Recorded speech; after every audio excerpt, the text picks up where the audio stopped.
sana ndugu msikilizaji to Tech Talk Show where innovations meet purpose. Mimi ni Kasela and today we enter space of boldness, brilliance and transformation. This is more than just another episode. It is a movement in your eyes.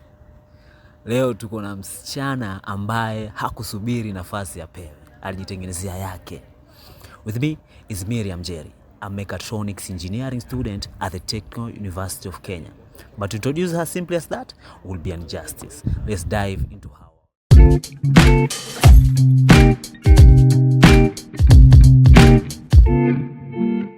Miriam, karibu sana kwenye Tech Talk Show. I want you to go way back before the microcontrollers and schematics. What's the first memory you have that made you feel connected to technology? Asante sana Kasela. Tuanze mbali kabisa. Nakumbuka nilikuwa mdogo, I think around class 4. My mom alikuwa na kiredio kiflani kikubwa ya old school Philips yenye antena ilikuwa imevunjika. Ilikuwa ikiweza tu kukamata Kiss FM tukiinua juu kwa dirisha. One day nikapiga curiosity. I was like, hii kitu sinaweza fungua nione kenye iko ndani. So nikaifungua na screwdriver ya jicho. Ndani I saw capacitors, resistors, coils. Ilikuwa kama kuona sayari ndogo imejificha ndani ya box. I didn't know the names then, but I knew there was intelligence inside there. Wakati niliguza coil, radio ikastop. Nikaogopa. I was like, nikaona like nikaiunganisha tena randomly and to my surprise ikafanya kazi, and that moment it made me realize machines respond. Na nikaona if I can break and fix this, then maybe I can understand how everything else works. That curiosity is golden. Na hiyo ndio in missing kwa wengi. The desire to open, explore. The desire to open, explore and not fear breaking. Yes, exactly. Walimu wetu walitufundisha theory, OHM's law, types of currents, but they never told us to touch wires, kufunga battery, kuona spikes zikitoka resistor. So nikaona if my teacher can teach me that, heri tu ni experiment. So I took a bulb ya torch, nikaiunganisha na battery ya remote control. Iliwaka kwa like 3 seconds and then ikabust. My dad was so mad, but when I looked at his face, secretly ungeona tu like he was so impressed about me. So yeah. That's so nice to hear. And by the way, how did your environment react? Was it supportive? As a lady, there were mixed reactions, of course, Unajua, in a typical Kenyan home, ukianza kusumbua like electronic, watu watasema huyu mtoto ni, kuna jina inasemanga mchonganishi. So like they had so many mixed reactions, and some relatives said, when in msichana, why not try tailoring? Like, why would I even? Yeah, so my dad said one sentence that kept me going, and I will never forget what he said. Ukijua hizi vitu utajenga dunia mpya. And when I heard that, I immediately believed him. By the time I got to Form 2, I could already identify voltage differences with a multimeter, wire a basic fan using a motor from an old DVD player, and I could explain why transformers hum. Okay, hizo zote, just know I was 15 then, so yeah. Oh, that's so interesting, I've seen your social medias, you have you are showing off those robots. Let's now go to that world, to that world of robotics. Where did that passion start? And what's your first robot story? Robotics. That one deserve a whole podcast. I think it started second year uni. Nilikuwa nimetoka na only theories, like mwalimu anakuja na kuambia fanya hii. So it was so hard and it was nilikuwa nimechoka na the only theories, diagrams za full wave rectifiers, filter circuits I needed to build. So I went to our lab and asked, naweza pata Arduino? Nilipewa the Arduino Uno, servo motor 2 na HCSR04 ultrasonic sensor, na hapo ndo nilianza. So it was a moment where I felt like tusirudi kwa vitabu. Let kenye tumefunzwa na mwalimu niweke hapo nje. Si lazima nifuatane na tu vijana tudogo huko tunaenda to parties ama tunaenda nini. I went to the lab myself and I designed a robot that could work and help the people of my country. Wow, that's fantastic, you know. And if I may ask, ulijaribu kutengeneza nini? A basic obstacle avoiding board. The idea was, kama kuna kitu mbele, boat isonge kushoto. Kama kuna like a gap, ipite. Simple in theory, lakini the ground was different. Wires were the wires. I was like looking at the wires hivi and I was like, hapa ni kama ni ngumu kidogo. But yeah, board connections zilikuwa loose, sensor readings zilikuwa noisy, lakini nilizikaza. I read about debouncing, learned about voltage dividers, and even figured out PWM, signal calibration. Najua yote hauelewi, but it took me like 2 weeks to make it move 5 inches without crashing. So yeah, it was an achievement for me. Actually, sielewi. I'm very confused right now, but I really love your passion. Yes. That's so deep. You know, most people give up after a day. Yeah. You know? Yes. You know, bro, the mindset is a very, as in, when you keep your mind that you cannot do something, you cannot do it. So the game ni mindset. Utaban motors, code itakata, unobody inaweza break, lakini ukikaa chini, debug one line at a time, utaelewa. One moment I will never actually forget, when I wrote my first PID. If you want to know what's PID, it's proportional integral derivative. Yeah, so yes, the control loop for a robotic arm. The arm stopped jittering and moved smooth, and that was the day I screamed, fuck, this is it. This is it. I have finally done it. Oh, that's so nice. And explain that idea for our listeners who are curious, but not too technical, you know. So, imagine umechelewa class, you start walking faster. That's your proportional response. Then, you remember umechelewa jana pia, so unaongeza kiasi, speed kidogo, umeget? That's integral, the accumulative error.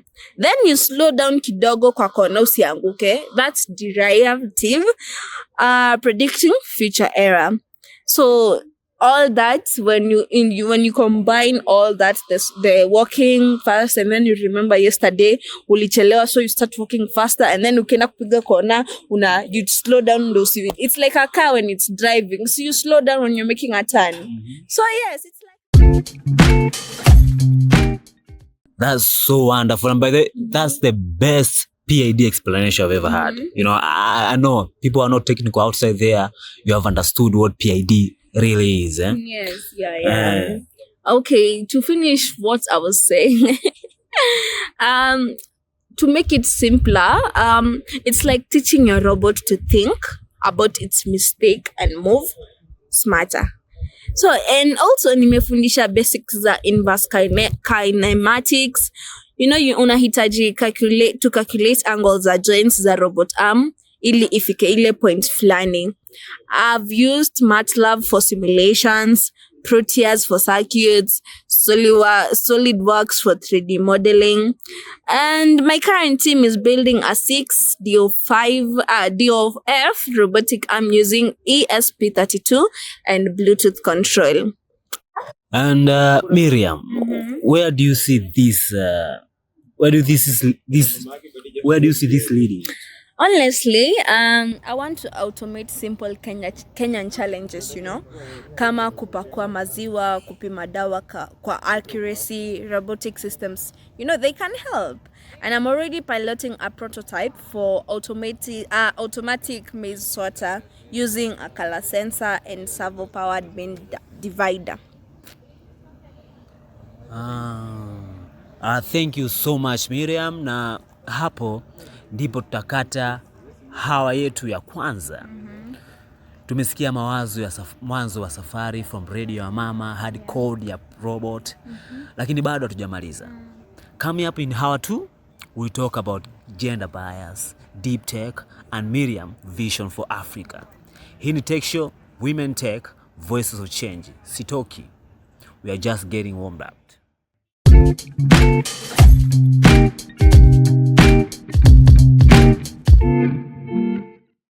Yes, wadau, welcome back. Na kabla tuingie kwenye deep tech na circuit boards, lazima tusimame kwanza tuangalie what tries to stop women from getting there. We often talk about STEM kama if it's a natural playing field. But truth is, sio kila mtu anapata nafasi sawa. Miriam, let's talk about the barriers behind the labs. Not voltage drop, but confidence drop. What does systemic silence look like to a woman in tech? Systemic silence ni unasikia lakini hauoni. Unahisi lakini huwezi like say it out loud. Like for example, I remember like my first year at campus, nilikuwa so excited, so ready to build, kuchora schematics na kutandika code. But in the moment niliingia lab, watu walinyamaza. Siko ubaya but siko disbelief because it's not a normal day when they see a woman doing these things. So and others were saying like msichana atajuaje difference ya capacitor na diode. So that unspoken doubt, it gets to you. And if I may ask, did it affect your performance? It ilifanya nianze kusikia like maybe kidogo maybe sitawezana. And I was so afraid kuuliza maswali kwa class, not because I didn't know, but because sikutaka watu waseme typical girl anashindwa basics. So that fear makes you small, you over prepare, you rehearse questions in your head before raising your head. And then kuna lab techs, watu ambao wanafungua na kufunga equipment. One day nilitaka kutumia oscilloscopes for a test. Tech akaniambia hii ni ngumu, ngoja wanaume waendelee. So it was bad. I went outside, cried in the washroom, and then it came back. And stayed late until I figured it out. Okay, now let's talk about expectations outside class, in your family, social life. How does being in tech as a woman hit different? Yeah, that's another level. Unajua like kwa harusi za ushago ukisema unafanya mechatronics wanakuuliza unaweza tengeneza jiko ya gas, so ama unafanya electrician job kwa nyumba.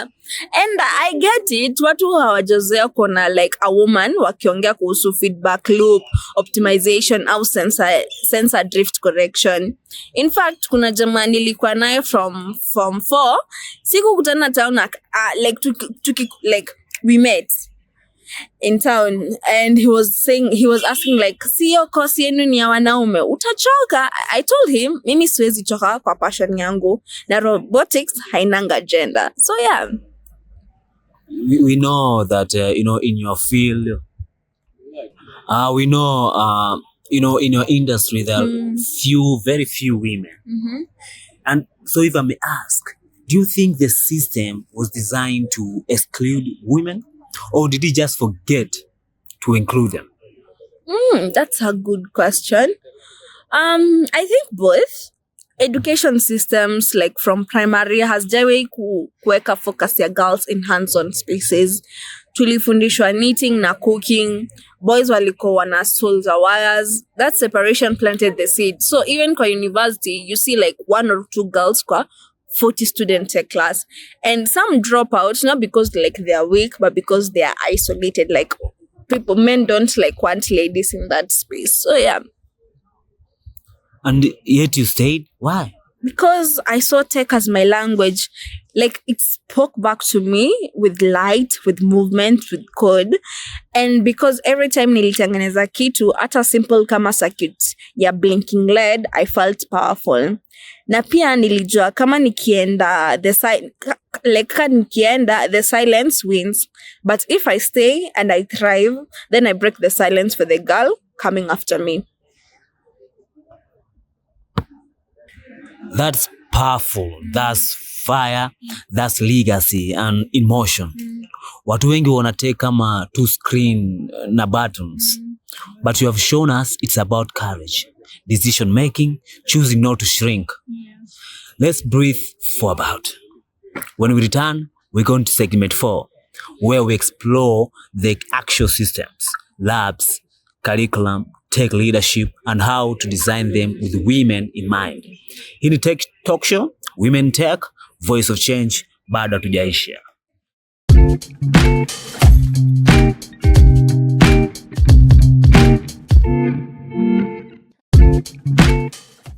Now let's change gears kidogo. Behind all the brilliance, kuna obstacles, gatekeeping, bias, uncomfortable silence in labs and meetings. Miriam, what's your experience as a woman inside technical spaces? Ni topic ngumu, but lazima tuiseme. Wakati mwingine uko lab. Ni topic ngumu, but lazima tuiseme.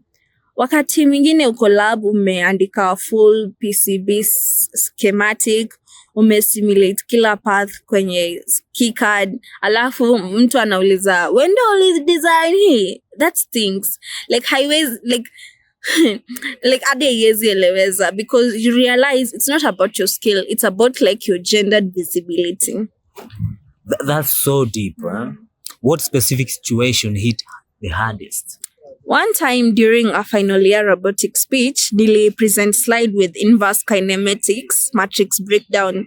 There was talk, load ratios, and servo cycle analysis. Lecturer akaniuliza swali moja tu, did your male team members help you write this? And that cut deeper than any wrong calculation, because it wasn't curiosity.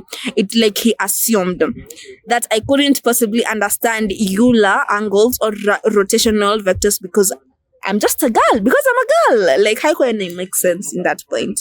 Wow, that's heavy. I'm so sorry for that. How did you respond, by the way? Nilismile tu, nikamwambia, sir, would you like me to derive the equation for pitch you're enroll in front of the panel? Ali back off. It was so funny to see that. That's queen behavior, by the way. Assertive and cool-headed. Yeah, sometimes si lazima upige kelele. Just let your mouth talk. It has, like, the way people say your words have strength. But beyond those moments, kuna structural silence pia. Lab equipment zinafungiwa after 5 p.m. na most girls hawana access, especially ukiishi far. Hackathons announced on male-only WhatsApp groups. Seminars zikienda live, hakuna interpreters au support for junior female devs. That silence is louder than any insult you can find out here. And how do you navigate that? By building intentional communities. That's why I co-founded a small Discord group called She Codes 254. Tunasaidiana, discuss like how to troubleshoot buggy microcontroller boot loops, how to set up a GitHub repo professionally, even how to negotiate internship pay. Knowledge is powerful, but shared knowledge here under the revolution. You have it. And how of courage, code, and calling out systems and that silence. We've seen that Miriam builds not just circuits, but communities. Up next, in the final hour, we'll explore her tech dreams for Africa and advice for girls across the continent. Hii ni Tech Talk Show, Women Tech, Voice of Change. Bado hatujamaliza, stay with us.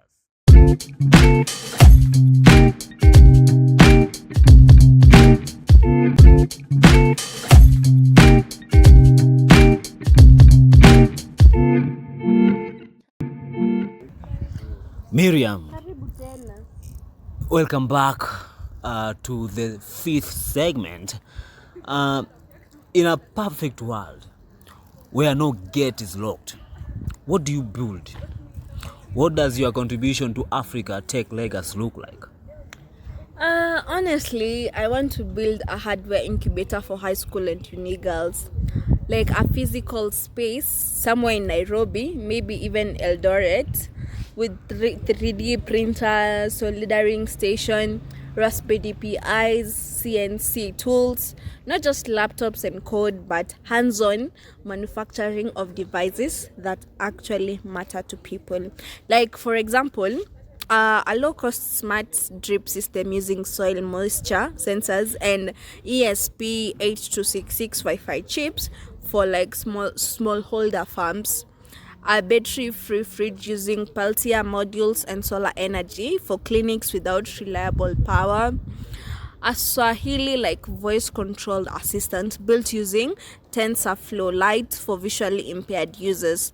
Like this easy theory we are talking about, I've prototyped pieces of this, but I need partners, space, funding, belief. That's what I need.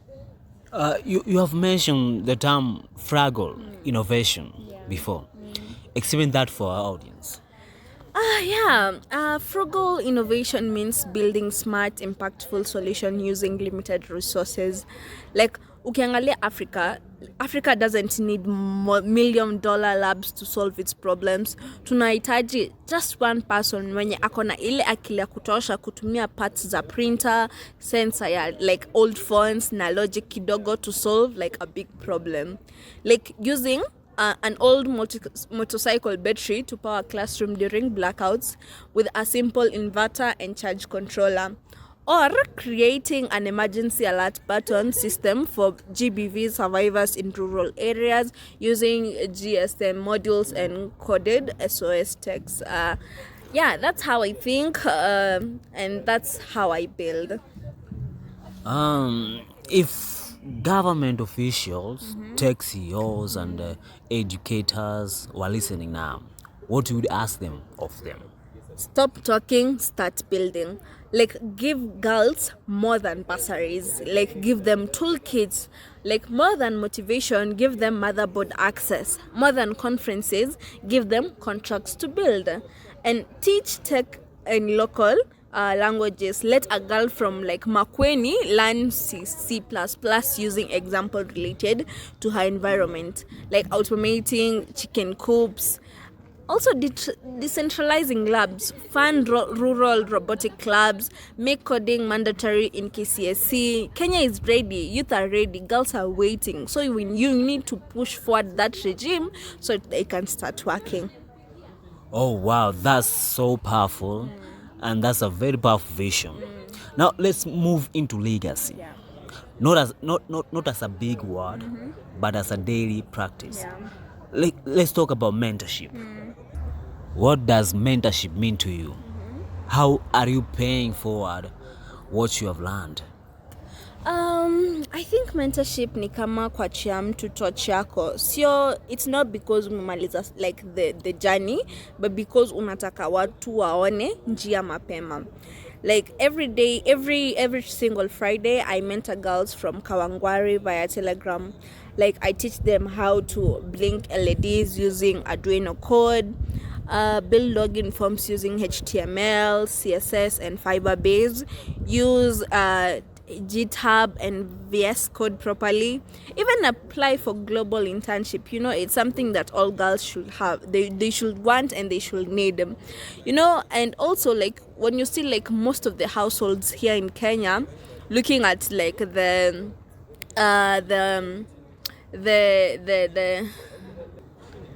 like when you look at the financial status of the country, you can see like most girls cannot find jobs to have the money to buy those laptops, so they don't have them, but they have questions, and that hunger to ask, to know, to need, that's all they need to start.